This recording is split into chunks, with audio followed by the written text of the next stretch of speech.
Hello guys, welcome to Medha Saldwani YouTube channel. So guys, last lecture में हम लोग जो है मोहम्मद बिन कासिम को कवर कर चुके थे। मध्यकालीन भारत हमारा स्टार्ट हुआ था। अगर आपने पिछला लेक्चर नहीं देखा है तो आप मेधा सल्दवानी के प्लेलिस्ट में आप जाएंगे तो वहाँ पर आपको मध्यकालीन भारत का इतिहास प्लेलिस्ट क्रिएट किया हुआ मिलेगा, तो आप वहाँ पर जाकर देख सकते हैं और लेक्चर को कवर कर सकते हैं। तो गाइज, आज भारत में तुर्कों का आक्रमण से हम करने वाले हैं, क्योंकि हम भारत में अरबों का आक्रमण को कर चुके हैं। जो मोहम्मद बिन कासिम है, सबसे पहले 712 ईस्वी में सफल आक्रमण उसने किया था, तो वो बातें हम पहले कर चुके हैं। तो भारत में तुर्कों का जो है आक्रमण, ठीक है। तो गैस, पहली बात करेंगे अलप्तगीन की। तो ये जो अलप्तगीन है, ये गजनी वंश का संस्थापक था। यह लगभग 10वीं शताब्दी में गजनी यानी कि जो अफ़गानिस्तान में है, में एक स्वतंत्र तुर्क राज्य की नींव डालता है। तो ये डालता है कौन? अलप्तगीन। इसी का पुत्र आएगा आगे सुबुक्तगीन, जिसे बोला गया है। इसने तुर्कों का जो है भारत पर प्रथम आक्रमण इसी के नेतृत्व में हुआ था। लेकिन अफ़गानिस्तान के राजा जयपाल का युद्ध भी इसके साथ हुआ था। अंततः संधि हो गई थी बाद, और इसकी जो राजधानी थी ये थी वहिंद। असली जो आज का टॉपिक हमारा पढ़ना है वह है महमूद गजनबी या मोहम्मद गजनबी। ये कुल 17 बार जो है आक्रमण किया भारत पर।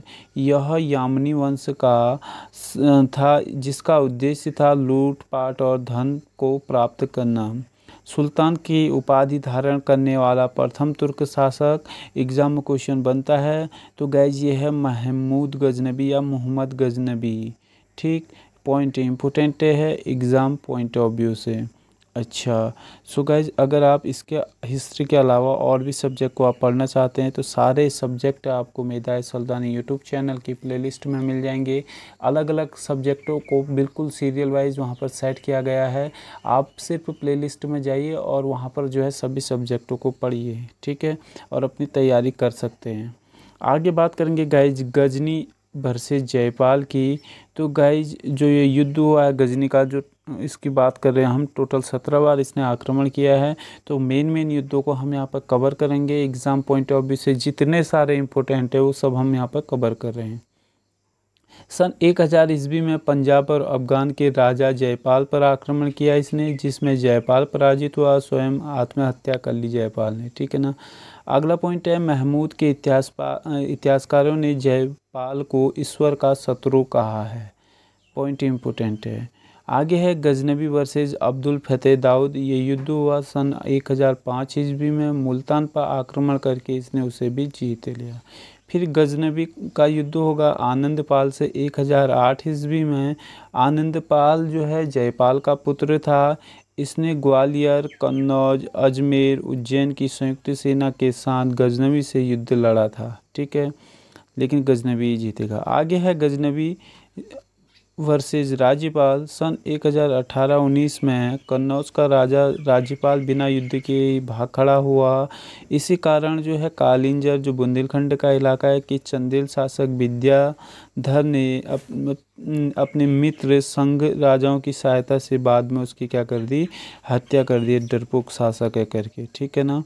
आगे बात करेंगे। अगला गजनबी और विद्यासागर की लड़ाई होगी 1020 से 21 में, और बाद में इनकी संधि हो जाएगी। 15 किलो जो है गजनबी को इसको देने पड़ेंगे।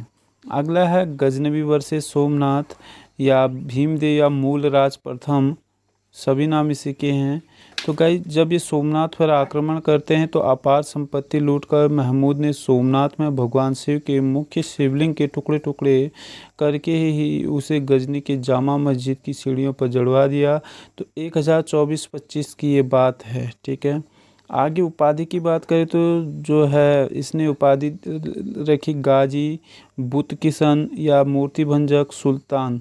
सुल्तान की उपाधि रखने वाला प्रथम तुर्क शासक महमूद गजनबी ही है।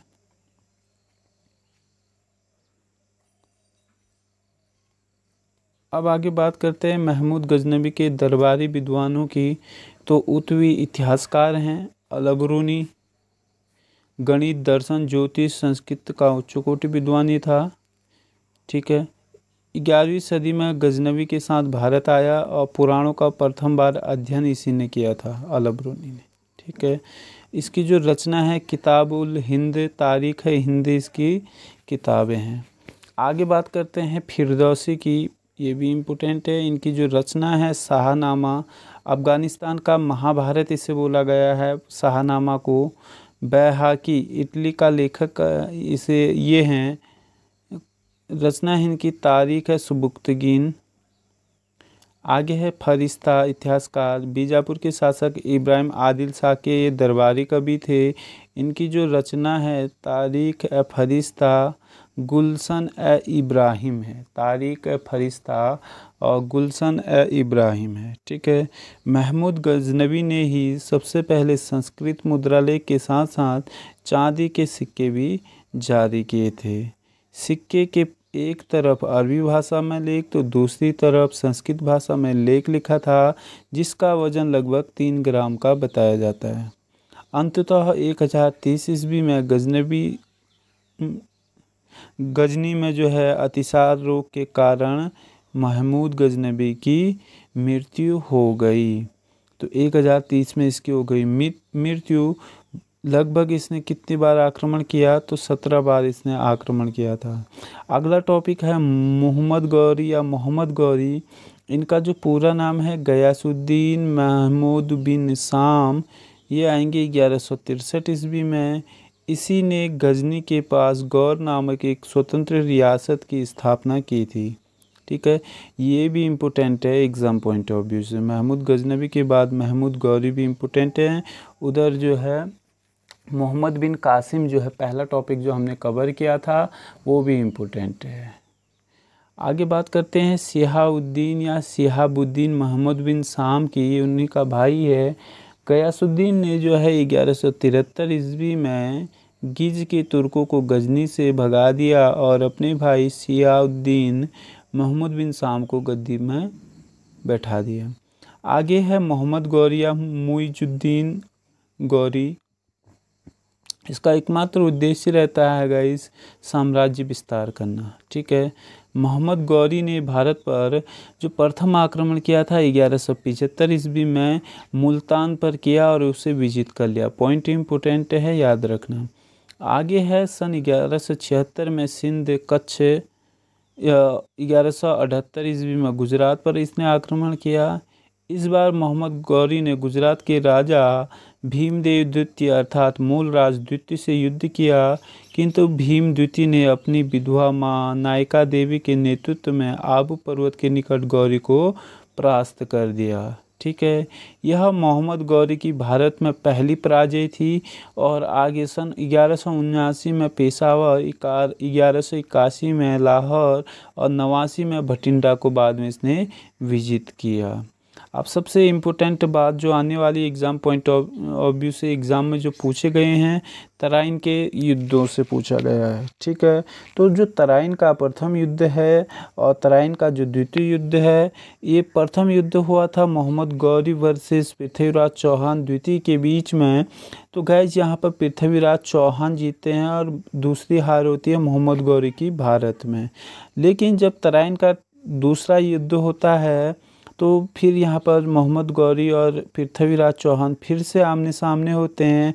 लेकिन इस युद्ध में पृथ्वीराज चौहान मारे जाते हैं, पराजित होते हैं।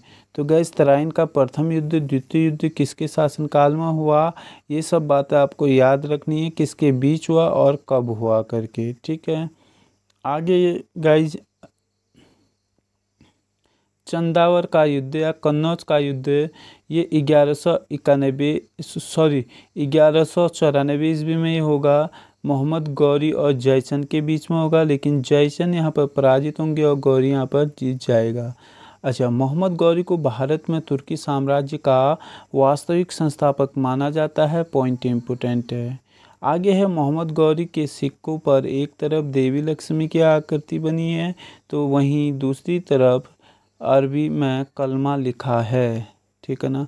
आगे पॉइंट और इम्पोर्टेंट आते हैं। मोहम्मद गौरी के मुख्य गुलाम, तो 2 मुख्य गुलाम हैं, कुतुबुद्दीन ऐबक और गयासुद्दीन बख्तियार खिलजी, जिसने नालंदा विश्वविद्यालय को जो है आग के हवाले कर दिया था या जला दिया था। सो गाइस, चंदावर का युद्ध होता है 1194 में। इसको विजय करने के पश्चात मोहम्मद गौरी ने भारत में जीते हुए क्षेत्रों को अपने गुलाम कुतुबुद्दीन ऐबक को प्रतिनिधि के रूप में नियुक्त करके दे दिया और वापस अपना जो है गजनी चला गया। इधर बिहार और बंगाल की विजय के बारे में गौरी और ऐबक ने कभी सोचा नहीं था, क्योंकि यह काम गौरी के एक साधारण से गुलाम ने कर दिखाया। इसी ने नालंदा विक्रमशिला विश्वविद्यालय को तहस नहस कर दिया। इसका नाम है कुतुबुद्दीन बख्तियार मोहम्मद बिन बख्तियार खिलजी, या बख्तियार खिलजी आप याद रखिए और उधर कुतुबुद्दीन ऐबक याद रखिए। ये दोनों गुलाम हैं, ठीक है, और मोहम्मद गौरी के गुलाम हैं। तो गैस कुतुबुद्दीन ऐबक के भरोसे तो वो छोड़ के चला गया, लेकिन अब इन दोनों गुलामों के बीच में क्या होगा, आपसी संघर्ष होगा, क्योंकि ये जो बख्तियार खिलजी और ऐबक है ये दोनों गुलाम हैं। आगे मोहम्मद गौरी खोखरे जनजाति को दबाने के लिए पुनः भारत आया, परंतु वापस गजनी जाते समय सिंधु नदी के किनारे दैमक नामक स्थान पर 1206 ईस्वी में उसकी हत्या हो गई, या हत्या कर दिया, मार दिया गया। ये बातें यहाँ पर बताई गई हैं। सो गाइज, आज का टॉपिक यहीं पर कंप्लीट हो गया है। नेक्स्ट टॉपिक में अब हम बात करेंगे दिल्ली सल्तनत की। दिल्ली सल्तनत को भी विशेष ट्रिक के साथ हम यहाँ पर कवर करेंगे, ठीक है।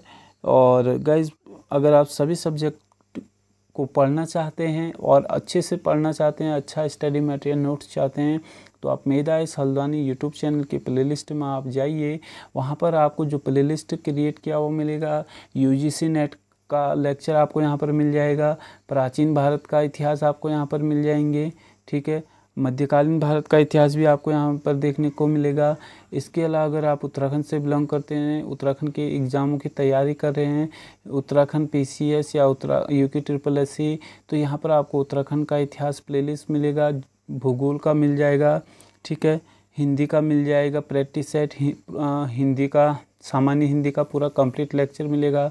फॉरेस्टर या साइंस का भी आपको यहाँ पर पोर्शन देखने को मिल जाएगा। इसके अलावा जो है गाइज, मैथ्स का भी आपको यहाँ पर मिलेगा, रीजनिंग का भी मिलेगा, और रेलवे एसएससी के अलावा आपको यूजीसी नेट का फर्स्ट पेपर का भी यहाँ पर आपको लेक्चर मिल जाएगा।